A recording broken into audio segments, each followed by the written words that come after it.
Sally. And I'm Steve. And we are Random Acts of Rule. The good, the bad, and the ugly. Yes, I take one of those to heart, but I don't know which one quite yet. And we can be found on valleytv.ca, where we will host all your complaints, concerns, questions, and we would like them because, you know, we might be canceled after our first season or something. Well, not only that, but there's only so much trouble you and I can get into. That's right. We need some help, you know. Okay, so the whole thing here is this is our opinions. Don't try to run this off on anybody else. This is our opinions. We got a jar full of, with some cards in it, and we're gonna pick a card. Then we're gonna twirl the 45. Tom Jones, If I Had You, side A, and side B is Green Grass at Home. Okay. We'll twirl that, and whoever wins, then it's their card that we're going to discuss and stuff. So we won't spin yet. Sally's going in there first. Right.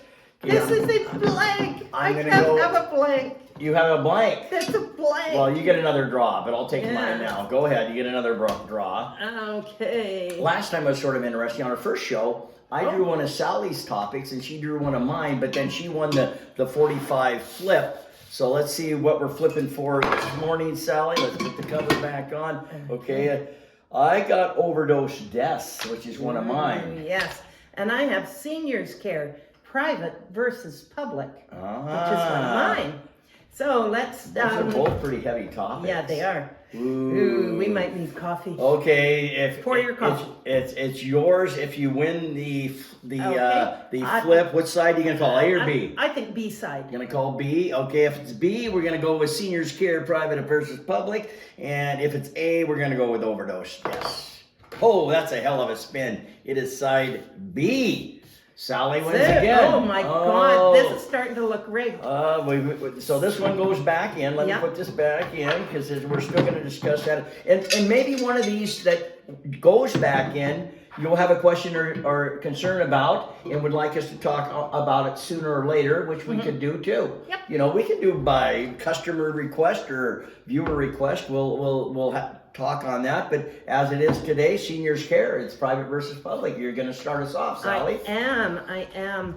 Our government, the BC government and the federal government fund seniors care through our taxes. It's our money, and seniors care is funded. The private care is a for-profit industry. The public care is run by our government with government standards, everything like that. The private care is also a standardized care. You know, you must have caregivers who have the education that they need. You must do this, you must do that. But, first of all, if we're just, I don't have the exact numbers, but say it costs $250 a day to care for a senior in assisted living. Let's use $250. Okay. Every care home is given from the government $250 a day for that senior. Okay. Whether it's private or public. Okay. So in the public care home, that $250 doesn't just pay for that particular senior. It pays for the people cooking their meals, it pays for their caregivers, it pays for the roof over their head. You know, okay. $250 a day sounds outrageous, but that's what it costs. Okay. All right. In a privately run seniors care home, there are the same standards, but that business must make a profit. Right. So how are they going to get a profit out of that? I don't know. How are they? Well, oh man, it seems to me that they're going to try and make a profit by cutting corners. You know, every time you privatize something that is paid for out of public dollars, somebody needs to make a profit. And so they, Can you say highways maybe? And- I look at yes. highways and, you know, Um, it's sort of the same kind of thing, isn't it? and I'm sure if you have any I'm not experience. saying highways cuts corners, but maybe highways cuts corners. Well, and because the highway contract companies, Yeah, contractor companies, they got to make money. they have to make money. They have Yep. stakeholders Yep. and shareholders and all Wow. of this. Same with BC Ferries. I'm glad you brought that up because what's going on with our highways right now, I've always often thought they should have a reserve fund in there for highways and stuff for an area like the interior that has lots of fires and floods, and then they can have access to money. So instead of cutting corners, this reserve fund can kick in and help with our highways and stuff like that. But it sounds like, and I'm glad you brought this up because I don't know a lot about this, but it sounds like they have the same issue here and stuff like that. If you're in the private business and you need to make money and you're getting the same amount of money, you sort of got to find a way to maximize your profit, or you're going out of business like any other Yes. small business. And so, actually, it's more profitable to be a private seniors care Okay. home than it is to, have Okay. a contract for highways, because you can charge people more. Besides the Okay. $250 that your government pays you, you can charge people more on top of that. Oh, okay, for that little Well, extras they get or something? Because if people can afford it, they don't want to just be kept to a government standard. Right, They want to be kept in some level of luxury. sure. And so that's where the private excels. Sometimes they do it wonderfully. I know that I've been in seniors care homes that are absolutely gorgeous, and they're fun to be around, and there's events, and Yeah.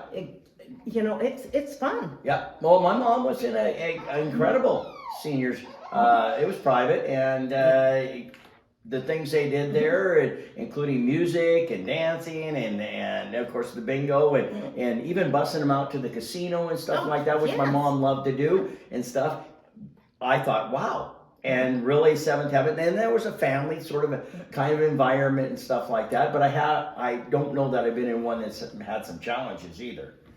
Well, a publicly run care home also charges people more than the 250. Okay. It takes 70% of your income. Wow. Well, really? Yeah. Um, But yeah, you. it seems like a lot. It but- seems like a lot. Yeah. Except for what else do you need? Yeah. Good point. I was thinking about that. Yeah. your laundry, your Yep. TV, your lights, your heat, a roof over your head, three meals a day. Yep. I think my mom even got TV and stuff as part of the deal and stuff. Oh, so yeah. that 30% left over is 30% probably more than left enough. over. So, if somebody think. just has OAP Right. and the bump up, if that's Right. all they have, let's say if they had $1,000 a month, Yep. the $800 would go to the care home, Okay. and they would have $200. Right. Well, after everything is paid for, Yep. and you may have to buy your own shampoo. Yeah. It's like, Yeah. I'd far rather buy the shampoo for a little old lady who had nicely coiffed short hair Yeah. than for a teenager whose hair hung below her bum. Yeah. Well, I have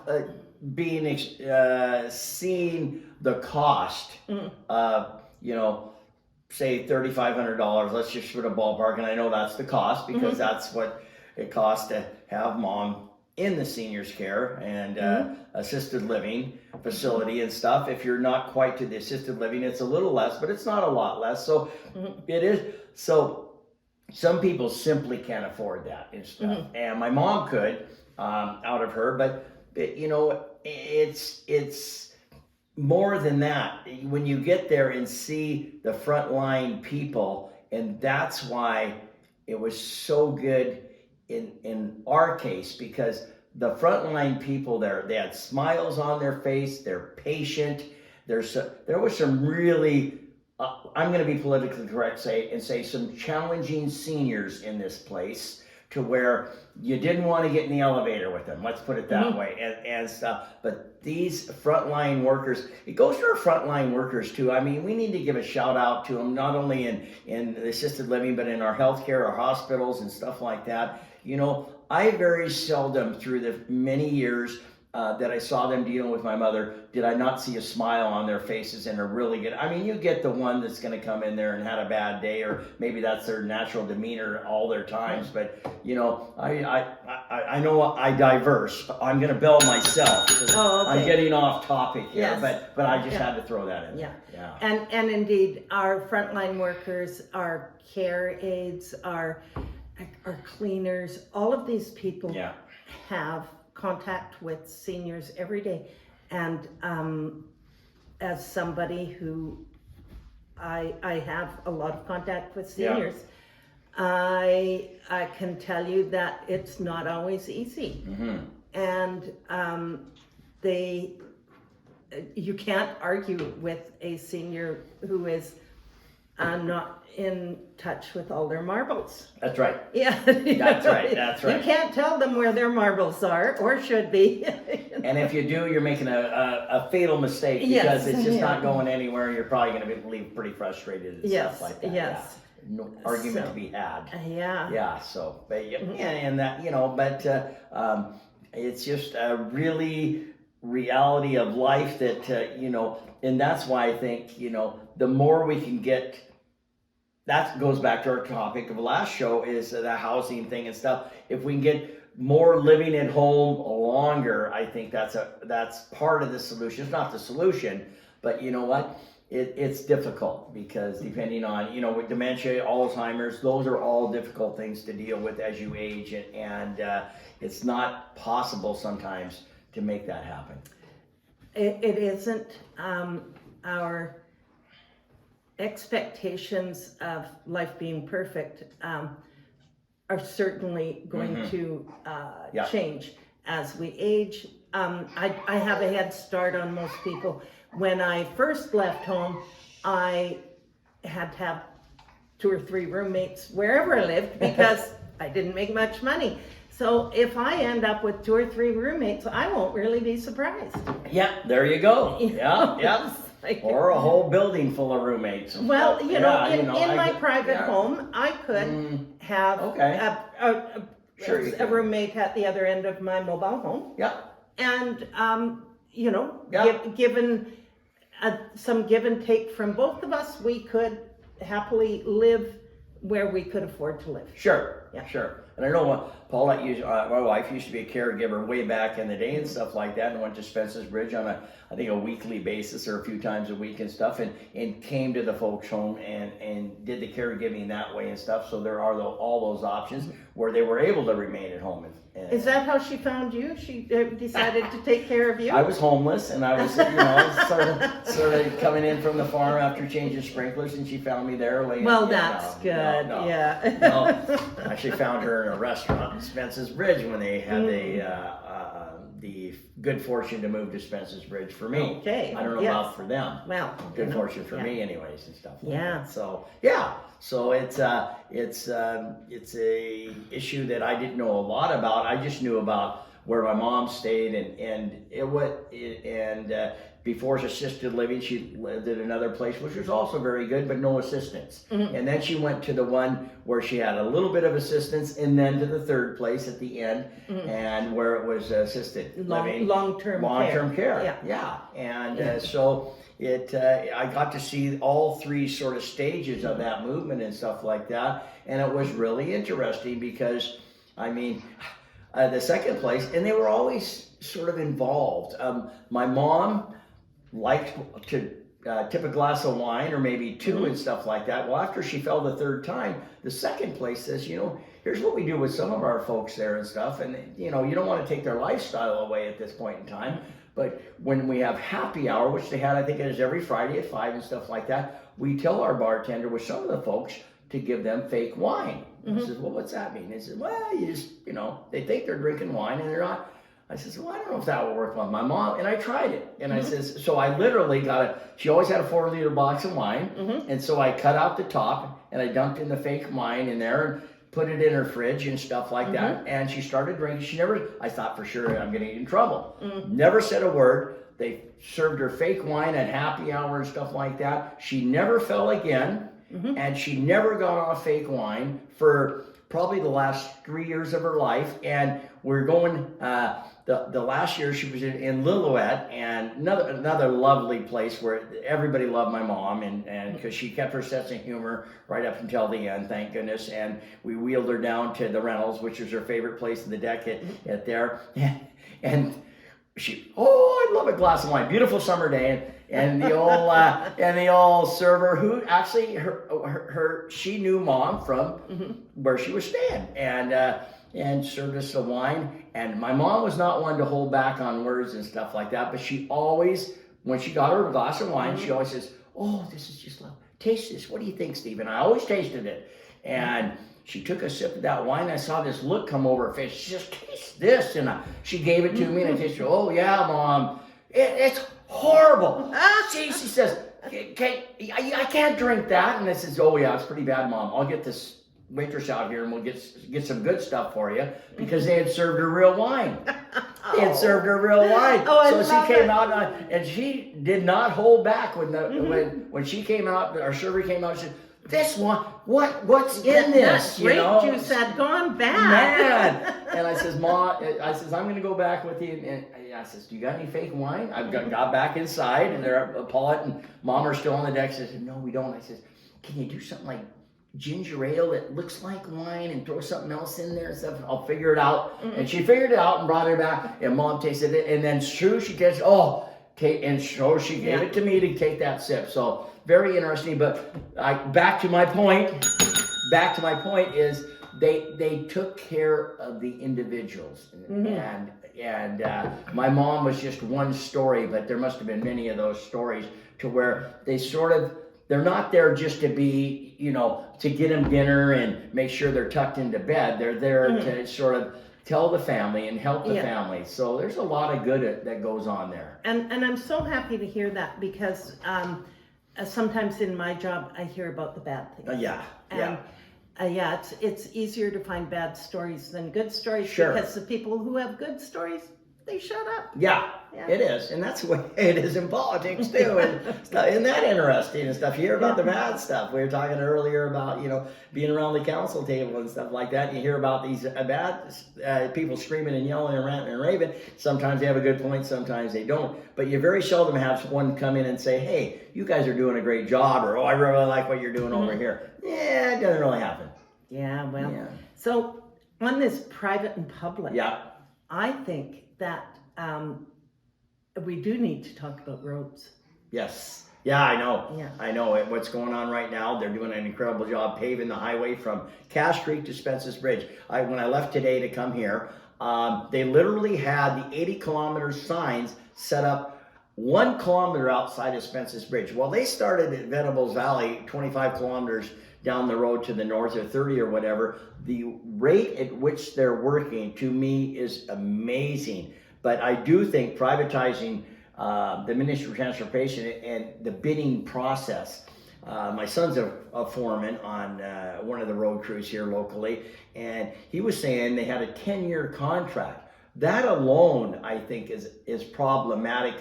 What after 3 or 4 years you find out, they're cutting a lot of corners here and stuff, because like you said, it's a business. Maybe we can't, the mower breaks down and we can't afford a mechanic and stuff like this. And I'm saying this sort of offhand, but I know it's the case. I'm not saying this just because that could happen. I know this has been the case because I have, not just from my kid, but just from my brother also works for Highways, one of the contractors. 2 different contractors, by the way. So I do have a lot of information. And to hear this stuff, it's really frustrating for me to see that because you got to run a business, maybe you can't get to the ice on the road when a school bus is traveling on it. I mean, just things like that. It bothers me. And the ruts in the road, because the road standards for building the roads, Highway 97, let's just use that. They weren't built for the roads, the loads that go over them today. That's right. And so whenever it rains, it becomes really evident that there's a running puddle Yeah. down, and it's hard to drive on. Yeah, it is. Yeah. Absolutely. And they come up with you, and if you're not paying good attention, especially say in the night time, you know, it's dangerous. Well, you can start hydroplaning on those roads, Yeah. on the water in the things. It's very, very dangerous. And the problem, it just, we need more lumber. The more lumber we haul, we need to haul more lumber. In each truck, it multiplies, and nobody's thinking about the road. And we own a railroad. Yeah. Did you know we own a railroad? Yeah, exactly. And Yeah. nobody's using the railroad Yeah. to haul lumber. Can't figure out why. Yeah. Must have something to do with the contract when it was bought. Yeah. Because the mills aren't being served by the railroad. That used to be called BC Rail, Yeah. but it no longer is. Yeah. And we don't have trains going up and down the rail because nobody uses it. You know, it's sort of like to me, it's almost like a decision-making merry-go-round, and it definitely is provincial and federal because decisions got to be made and stuff like that. But I go to policy making, and there's not, to me, it doesn't seem like, certainly in my time in office, there's a lot of outside the box thinking. It's, if you got to roll up your sleeves and do a little bit of extra work, that's, I find, problematic. Just like I said on the a contractor, when you're bidding on a contract for our roads, which is, you're bidding on a contract for the safety of the traveling public. I mean, get right, if you want to get right down to the bare bones and stuff like that. So going back to my rural urban business model for this province, the business model when you're doing the building down there in Vancouver, when you're bidding on the roads, should be different than when you're bidding to do the rural areas. Not just a geographic difference in the travel and the trucks and all that kind of stuff, but look at the disasters and how they've affected the roads. It wiped 2 highways out, 1 and 8. Look what happened to Cass Creek and stuff like that. Why do not these rural contractors have a built-in reserve fund for emergencies that happen time and time again, year after year? So when they don't have the money to address the emergency, they can dip into a reserve fund. I mean, maybe that's not the exact answer, but for crying out loud, when they have an emergency like that, they're sort of screwed. They got to get flaggers down, they got to pay for the flaggers. Does 100 Mile have the flaggers like they did this year, and they were able to bring them down part-time, like with the fires and the floods? Yeah, they were able to do that, but they got to pay for that. So what suffers? They don't have any more money, is my point, in their bank account. Their business plan says, geez, we didn't have money allocated to those fires. Where are we going to cut? We're not going to be able to mow on, or sweep or whatever. So something's going to be lost. Is it an emergency if it happens every year? Yeah, it's not. It's not even really an emergency. You're It right. actually needs, that's like You're saying right. an unusual thing happened in the north. You're It right. snowed this winter. You're right. When it becomes the rule rather than the exception, Yeah. you need to go back to the table and say, okay, in the next negotiate, and this is the problem with the 10-year contract, in my opinion. Now you don't get to negotiate. These contracts are 3 years old? We got 7 more years before, we can say, hey, maybe consider that. Will they even consider it? I don't think so. But that being said, I think some outside the box thinking needs to happen in our government, and it doesn't happen often enough. Well, strangely enough, I had a conversation with the MLA for Caribou, Okay. Caribou-Chilcotin, yesterday, and he seems to be going to public meetings and Whoa. and all of this. I know that my MLA doesn't seem to go to public meetings in my area. Anyway, maybe she does closer to home. Okay. But she doesn't seem to be at any public meetings in my area. Yeah. And this guy from Wow. Caribou-Chilcotin, he was out at Forest Grove on Thursday night. He was in Williams Lake at a seniors meeting on Friday afternoon. And he seems really concerned about making sure that he is aware of what's going on. That's good. Yeah, I was Yeah, quite that's surprised. Him and I have a different political stripe, Right.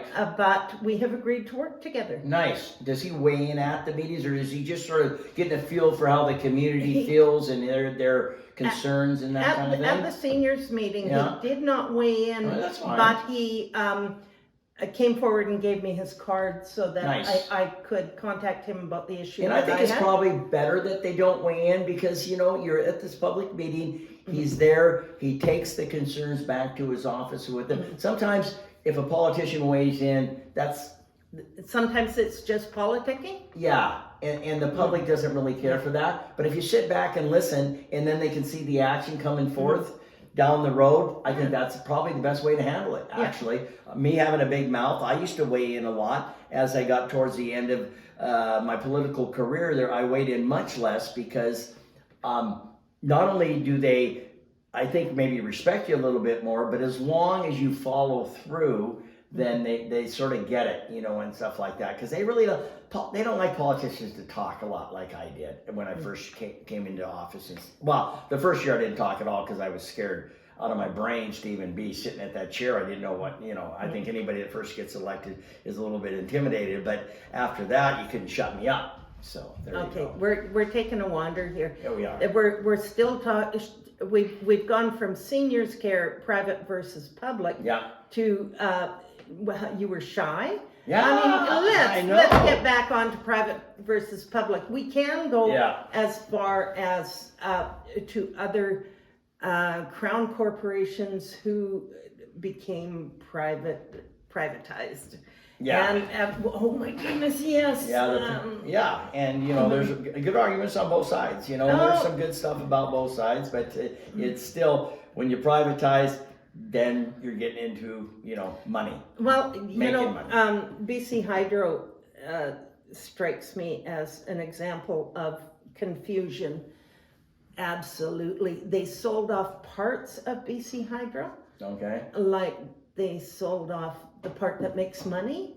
Okay. Oh, that's not good. No. Yeah, it's very confusing. It's hard to get the real information. Okay. And yeah. I haven't even looked into that, Yeah. so I don't know, man. I'll tell you. When we had the fires and floods, all I know is BC Hydro and TELUS were on my speed dial Yes. because Yeah. we didn't have either.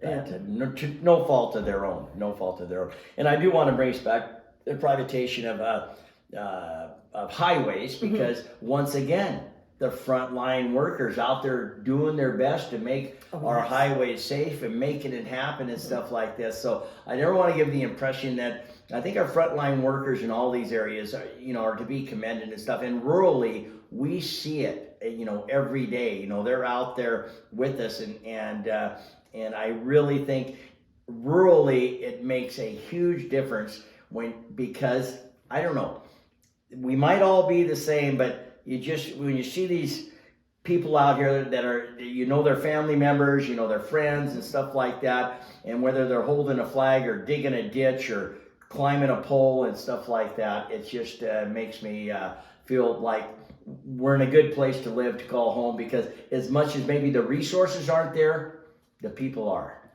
Oh, yes, that's true. Yeah. The frontline workers definitely are not to blame. Yeah. But I'd like to know who has the contract to paint the lines on the road.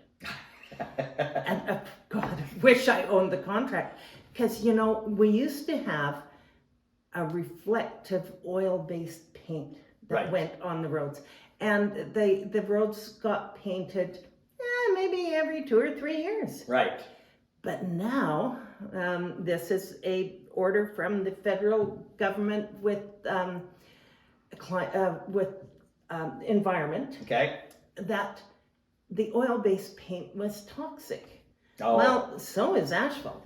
Yes. But Yeah. we're not permitted to use oil-based paint on the road. So they use a water-based paint on the road. I know this because I drove through an area where they were painting the roads in the rain, and there was yellow everywhere. Whoa. It's like, oh my God. I had heard about this a while back. Yeah. So now, instead of this company painting the roads every 2 or 3 years, they may have to paint them 2 or 3 times a year.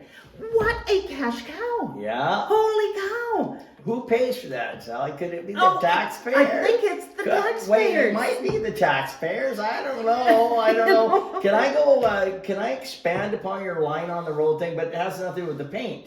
So when I was when we had our little business on Trans-Canada Highway, our little fruit stand there and stuff like that, they came through and they had pilot cars all of a sudden going on because they're lining the road.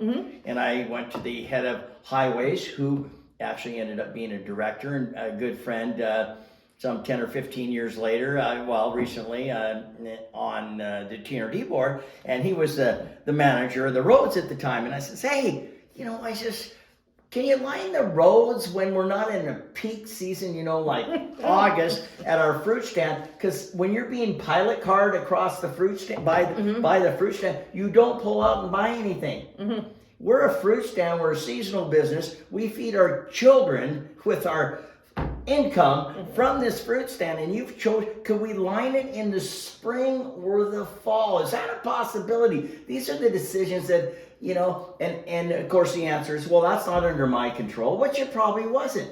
But who makes these? There's some decision making that goes on, to me, is just wild, crazy decision making, because it's almost, you would not do that in front of a street in Vancouver during their busiest time, but maybe just consider, we're rural, seasonal businesses, a lot of us, not the time to have pilot cars and line the road in the summer in these areas and stuff like that. And they still do it occasionally. I think it's a little better than it used to be back in the day, but when you brought up lining of the roads, I was hugely upset. Before I got elected, I went to every meeting that I went to after I got elected, because I was sort of this meeting geek. And I went to all these highway meetings, but I got to scream and yell back then because I wasn't elected. Yes. So I was a screamer and yeller at those meetings and stuff. Do you mean when we were elected, I should not have been screaming? No, Sally, I couldn't believe you were still screaming and yelling, after you got elected. What is that all about? I didn't scream. I was polite. Every time I disagreed, I put up my hand and I said, "Excuse me." But you had that Sally tone, and I knew what was coming, and I think everybody else did too. Sadly, excuse me. Yes, indeed. Yes, you did. But no, and I screamed and yelled a little bit, but not too much. Not like you. Not like you. You were my sort of mentor and stuff like that, but I could never be quite as vocal and strong as you. And I say that in an admiring way, actually. I think the world should be concerned, though. I met a woman last weekend, I think, and she says, "I consider myself Sally 2.0." Whoa! And I laughed and I said, "Oh, the world is in trouble." Yeah. I want to see that woman in action. Oh, yes. We could have a coffee with her, or maybe a beer. Yeah, Jeez, Sally 2.0. Oh, that's good. Gee whiz. Yeah. So back to privatization. I don't know what kind of shift the world would have to change it back to a public service. Right. I can't imagine how it would work. And because, if you talk to somebody who leans hard to the right, they'd say, "Oh, well, we could never buy back those contracts because they have all their own equipment." Well, the taxpayer provides them with that equipment. Yeah.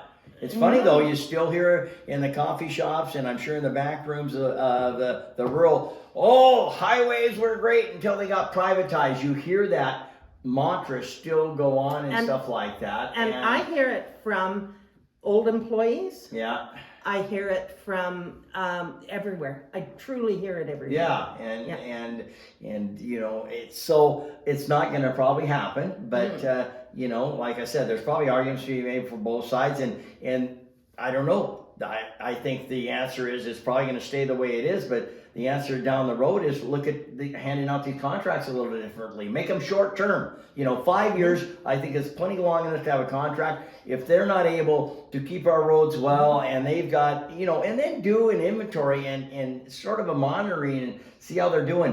When I was a director, I was asked to be the highway guy that met with the Ministry of Transportation to ask how our private contractors were doing, and I got to grade them out and rate them and stuff like that. Well, that was a great process, I thought. However, I don't know how that feedback was used, or if it was used at all, or was just going through the motions. I hope not. And but that's part of a monitoring process of how your private contractors are doing. But I think the problem is much more resource based than anything, because I think you got the people on the ground that want to keep those roads safe and do the best they can for the most part. But I don't think a lot of them have the resources and stuff like that. Well, I know that public opinion doesn't turn many bureaucratic heads. No. In 70 Mile House, the highway going through 70 Mile House is still at 100 kilometers an hour. Yeah. And we have 18 driveways that turn off and on. Wow. To this. It's 2 lanes. If you're trying to slow down to turn off into a driveway, you're taking your life into your hands. And it's absolutely terrifying. When I was elected, I went 5 times to 5 different ministers of transportation. Yep. And one of them just told me that absolutely not. That was Kevin Falcon. Yeah. He just felt that it wasn't important enough for him to pay attention to. Others looked into it and got back to me and said, no, we've contacted the Ministry of Transportation office in 100 Mile House, and the engineer there says that highway is constructed in a way that it is safe to travel at 100 kilometers an hour.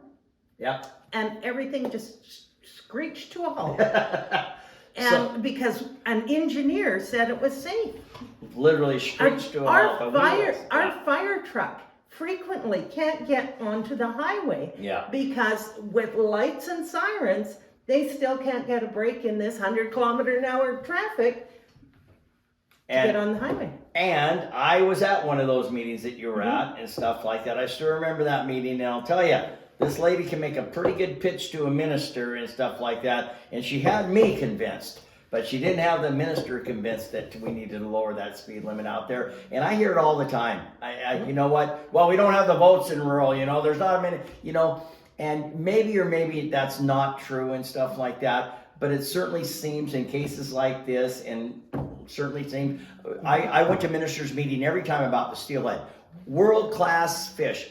Best of class in the world. Let that sink in. We have a fishery that's best of class in the world. The steelhead fishery, the Wild Thompson River still the best in class in the world. My ministers' meeting started off before we start, and I had a ministers' meeting about the steelhead at least every other year. Wrote my brief and met with the ministers. We got to save this steelhead fishery, best class in the world. My beginning speech when I sat down with the minister was, before we get started, let me tell you right now, if the Thompson River with the best of class steelhead in the world, just like if you had the best grape in the world in Vancouver, but best of class in the world, if this river was running through Vancouver, Victoria, we wouldn't be sitting here today. But because it's running in Lytton and Spence's Bridge and down the road and stuff like that, we have lost. We haven't been open now for 4 years. Don't get me started on this. It's also in there in our fisheries thing. But for 4 years, we have not been able to open the fishery. It has turned Spence's Bridge into a seasonal town. That economic collapse from the steelhead fishery, not having that for 4 years. Our tills at the packing house were higher during October, November, December when that fishery was going than they were during the summer months. Now without that till, businesses in Spence's Bridge from January to March or April cannot stay open. And if they do, they stay open at a loss probably. So, but why is that not a priority? Is it because we're located where there's not many votes and stuff like that. That's probably part of the reason.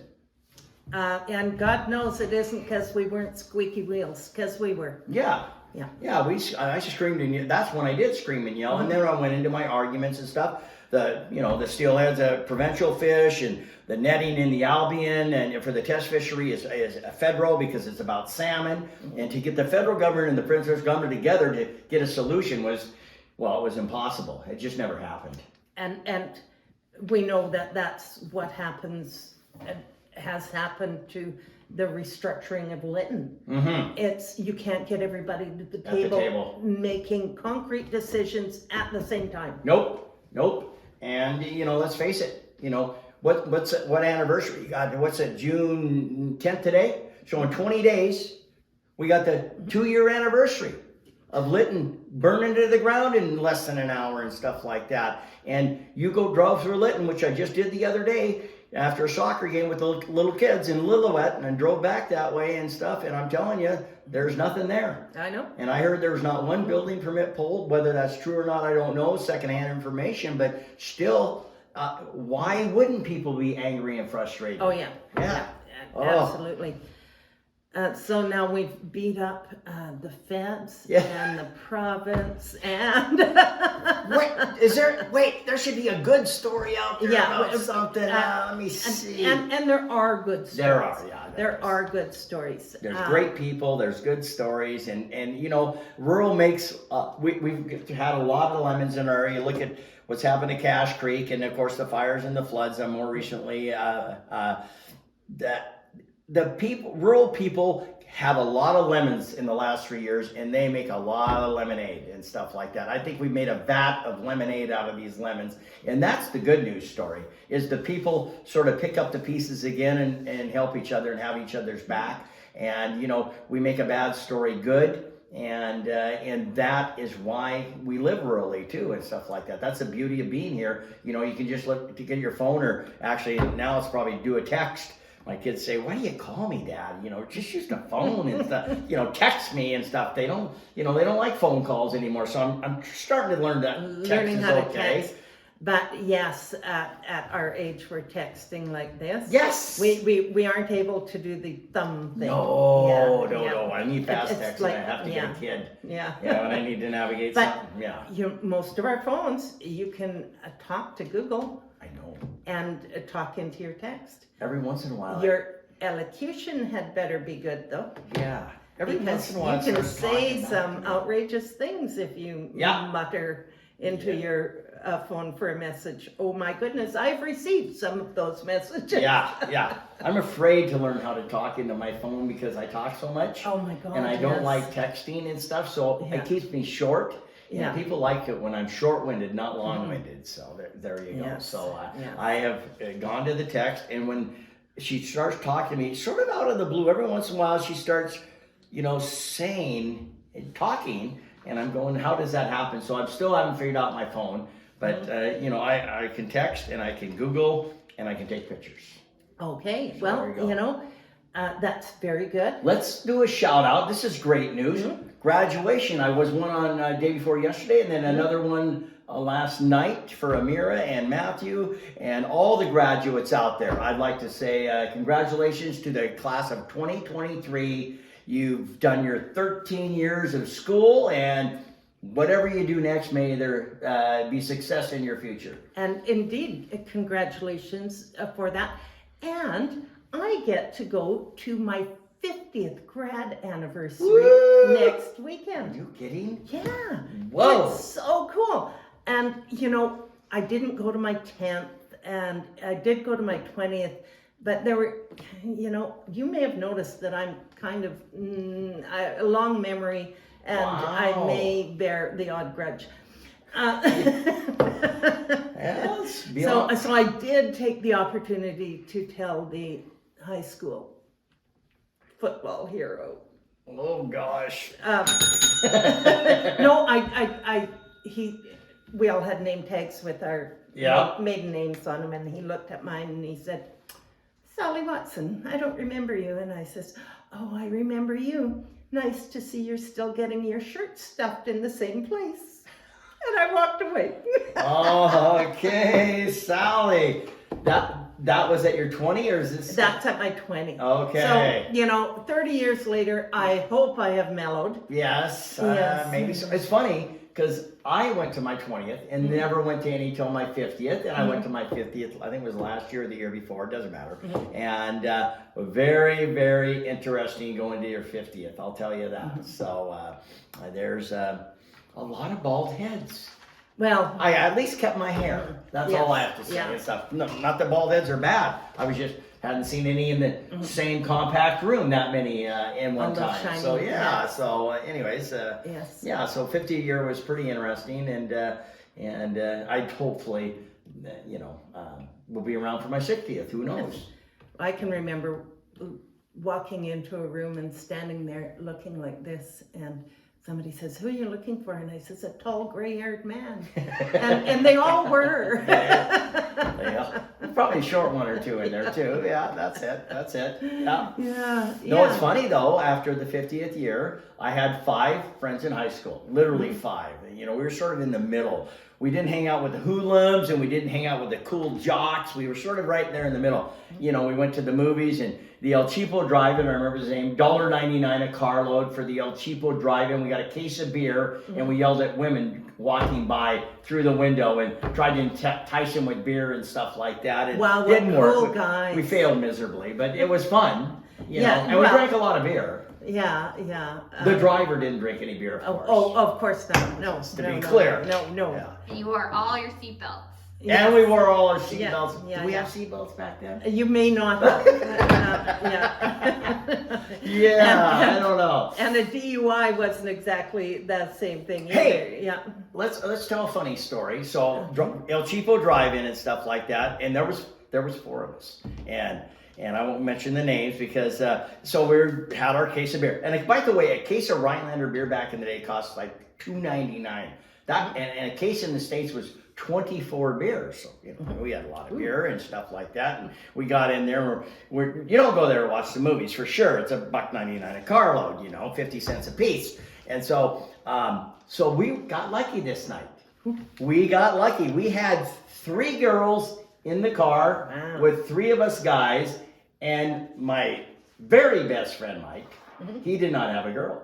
And we never got lucky. We never even got one.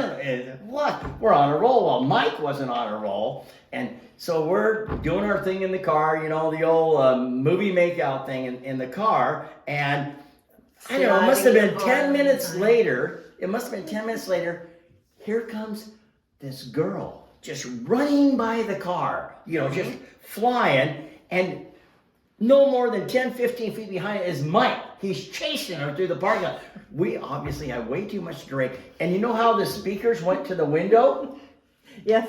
He got to the next row. He clotheslined himself. He went down like a boom, and he's down. And that son of a bitch was up. Son of a gun was up faster than he went down and got after that girl and stuff. And we were waiting, and he came back empty-handed. But anyways, that's my only successful venture to the drive-in movie. I am amused and offended. I know, it's a pretty disturbing story. Yes. But it's one that is ingrained in our mind. In our 50th year reunion, we actually told that story again because of we were staying at John's and Mike, and so 3 out of the 4 were at the 50-year reunion, and that story came up, and it was a good time. We used to play night tennis and go to bring our beer down there and put the lights on at the tennis court right down by the El Cheapo Drive-In. And it's no longer there, the El Cheapo. And it was called the El Rancho Drive-In because it was $1.99. We call it the El Cheapo Drive-In and stuff. Memories. Yes. Yeah. Well, in Canada, beer cost a little more than that. Yeah. And you couldn't buy cold beer, Okay. of course. Of course not. Yeah. Of course not. What are you thinking? And so I can remember going to a drive-in with a group and having lemon gin.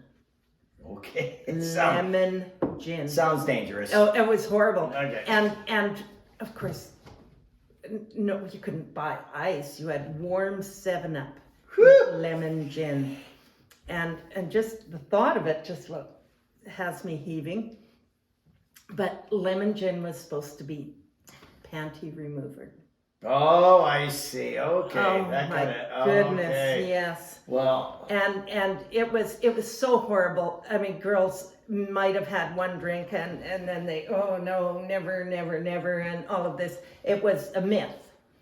But, you know, so it must have been the guys trying to buy it, buy and it, then so sort us of, girls okay, would drink it. drink it. and yes. Okay. Yes. Yeah. So years later, like 40 years later, I'm in a liquor store in 100 Mile House, and I'm looking for something different in a bottle of gin. Right. And I bent over and I went, oh my God, they still make lemon gin. Whoa. And there's a guy behind me looking at the whiskeys, and he starts to laugh. Oh. And it's like, oh, you tried that too, did you? Isn't it funny what we drank back in the day? Oh, yeah. Yeah, the Yeah. wine of the day back was a wine called Spinata, and it was like you get this big jug for, I don't know, what was it, $6 or something. It's yeah. not- But you just drank because it was cheap. And then there was the MD 2020. That was like the 20% alcohol or something. Mm-hmm. That was it was tough to force down, but if you could get a pretty dang good buzz. Yeah, those are the well, kind we had Kelowna Red. the Yeah. drinking choices weren't about the taste. Yeah, and Kelowna Red was some pretty rank wine. Mm-hmm. And then when beer strikes would come on, Mhm. there was some fuddle duddle, bubbly wine, fuddle duddle and baby duck and. Oh, I and remember stuff Baby like Duck. that. Yeah, remember Yeah. that? Yeah, the old Baby Duck thing. And Yeah. it was all pretty awful, but we didn't have beer. Yeah. No. So yeah. we had to drink fuddle duddle. Yeah, And, you drank what you could drink back yes. in the day and stuff Yes. like that. It wasn't like you're taking a choice. If your buddy could buy it Mhm. and you didn't have any money, you Yes. probably drank it. Yes. So that's the way it sort of worked. Yes. And so, you know, I have to remind everybody that although we did really go off topic today, we did get to talk about private versus public. We even gave a nod to the liquor stores. Yeah, there you go. Yeah. And unions. And our frontline workers. Yeah, you, yeah. You rock Uh, stars, frontline We workers. Yeah. did a lot of that. Yeah, our opinions may have varied a little bit today, Yeah. but and we learned a lot. Well, when you're doing the good, bad, and the ugly, and random act of kindness for rural, Mm-hmm. you get to color outside the lines. Yes. That's So all we'd about. really like you to write in about Yeah. your topics that you'd like to have us do. So that's hello@valleytv.ca. very good, Sally. Yeah. I'm impressed. There you Yeah. go. And yeah, I think we're going to be so on. we have a few more Yeah. minutes. Yeah. What's happening this weekend in your world? Oh, what's that? Well, hey, good announcement. We opened our fruit stand yesterday with zucchini and cucumbers. That's on a personal level and stuff. To have the fruit stand over after 2 years of floods and fires, it doesn't seem like a big deal, but keep in mind, it's been 3 years since we've been able to open our fruit stand because of the floods and fires. So, and that is, you know, sort of how we make our living. So it was an exciting news. I put some coffee up there. Ryan picked our Zooks and Cukes, and so that was exciting. We also, another exciting thing, the $80,000 project, we got approved at the board table at the TNRD. The roof is complete as of yesterday. It's on and done. We'll have the solar panel people coming out on Monday to put on our solar panels, and it looks like we'll generate enough energy to not only pay a heating bill, but we'll have enough for BC Hydro to buy some back to go to our improvement district bank account, which is really going to be a good thing. And then of course we got the big weekend here in the drag races and stuff like that. Oh, okay. Yeah, right there at the racetrack in Cache Creek. I believe it's this weekend. No. Not this weekend. We can't talk about time because this will be Yeah. aired in like, Oh yeah, Oh, so you okay. can cut that out though, right? yeah. So Yeah. go from that ending piece where you had just finished up what you had said, and then Mhm. you asked them, well, what's going on from there? Oh, Okay. So what's happening in your world? Because yeah, this will be your second show.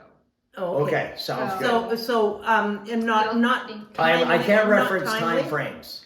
Yeah, I can't Yeah. reference time frames. but Okay. talk about like the good stuff that's happening in Spence's Bridge, like you had said. Mhm. Okay. So Okay. yeah, try to redo that and just don't talk about events. But what we could do is later on when we know our air dates, Mhm. we could do like. But I could talk about Desert Days, which is happening the second week of September. Yeah, Mhm. absolutely. So, Anything in July, Okay, August. Mhm. okay, September. yeah, Okay, okay, that sounds All right. good.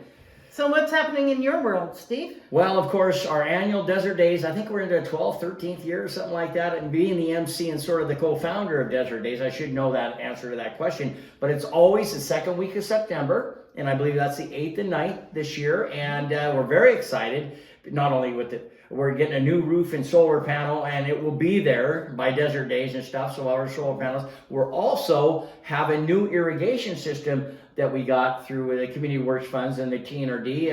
So underground irrigation. So we're gonna have a nice green lawn and stuff like that. And we're looking at doing some different things. We always have the workshops there, and at the Desert Days and a lot of vendors. So that's an exciting event. Friday and Saturday, beer garden. Great music and stuff like that.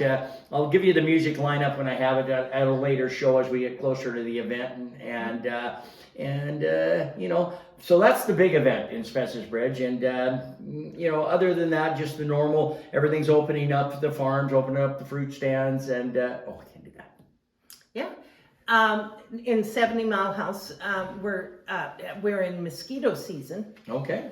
which is just a rite of passage. Yeah. It does keep tourism aware of why they're happily living in the Lower Mainland and not here. But they do love to come to visit.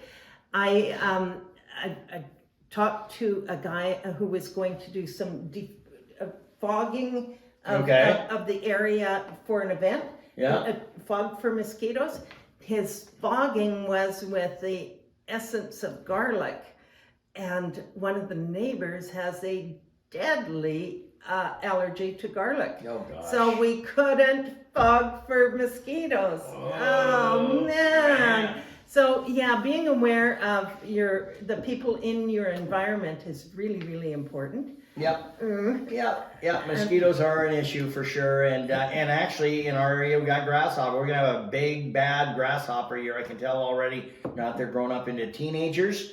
I knew they were bad and small, and we have actually had crops wiped out with grasshoppers and stuff. So that jury's still out. But you know, Mother Nature's she is what she is. You know, her decision making has been questionable at best and stuff like that. Well, but, yeah. you've had crops not ripen because of smoke in the air. Absolutely. Yeah. Absolutely. And with those fires and stuff, it came in June 30th, 2 years ago almost now. You know, that's exactly what happened, Sally. Yeah. The smoke was so heavy that crops didn't ripen, and you know, sunshine has to get in. So yeah, it's been a tough one. So I figure Mother Nature owes the farmer. She owes us all a break, but the farmers especially have not been very fortunate as far as Mother Nature goes, and we'll see what happens. I have always noticed that farmers are usually deeply religious. Because they're hedging all their bets. Yeah, you're praying a lot for sure. Yeah. And you know what? That said, what a quality of lifestyle. You know, I'd never trade for where I live or what I do for $1 million. And I knew getting into it that a farmer is always at the mercy of Mother Nature. And if you're going to be a farmer and you have an issue with Mother Nature, don't be a farmer. Yes. Because she gives you what she gets. You know, deal with it when you get there, and that's rural resiliency at its finest and stuff like that. So, you know, it is what it is, and you know, 3 years in a row, a hat trick of challenges, and I'm sure Mother Nature is giving us 3 good years moving forward and stuff, and that's sort of the way you wake out of it. Well, I certainly hope so. Yeah, me too. Yes. And other than that, our weather has been just fantastic. Spectacular. Yeah. Really spectacular weather. June, you know, you don't get these temperatures in June too often and stuff. I've never seen our tomato plants look so good this early, knock on wood. And it rained. Yeah. Well, we don't have any irrigation yet because of the flood, and except for our domestic water supply. I'll tell you what, Ryan and I were praying for rain, and we got a load of it last night. Okay. So I think that was Mother Nature saying, you know, I'm going to give you a little I just Yeah. want you to remember that little was help her. here. That's right. That was I'm going to her. give you a little help here, and Okay. we're hoping to have our water within a week or two. So Okay. yeah. And I'm Sally. And I'm Steve, and we need your questions, concerns, complaints. Once again, let's do the valleytv.ca, and we're going to be coming to you on Wednesdays at 10 a.m. And hopefully, after our first season, we won't be canceled, and we'll keep doing this for a while and stuff. How many episodes do we have for our first season? Do we even know? No, it all depends how hard we work. You know, that Dana, she's behind the camera. She's doing a lot of hard work here and I stuff know, like that. So yes. we just got to do really well and keep this thing going because it's just way too much fun. I think you need to bring coffee though. I do too. Yeah. I do too. Maybe, hey, we're sort of got this going. Maybe we can have a local business sponsor us with 2 coffees every morning. There's a coffee machine over there. Just want Oh, coffee. okay. I leave your coffee for home. Okay, there we Well, go. thank you very much. There we go. Thank you and have a great day.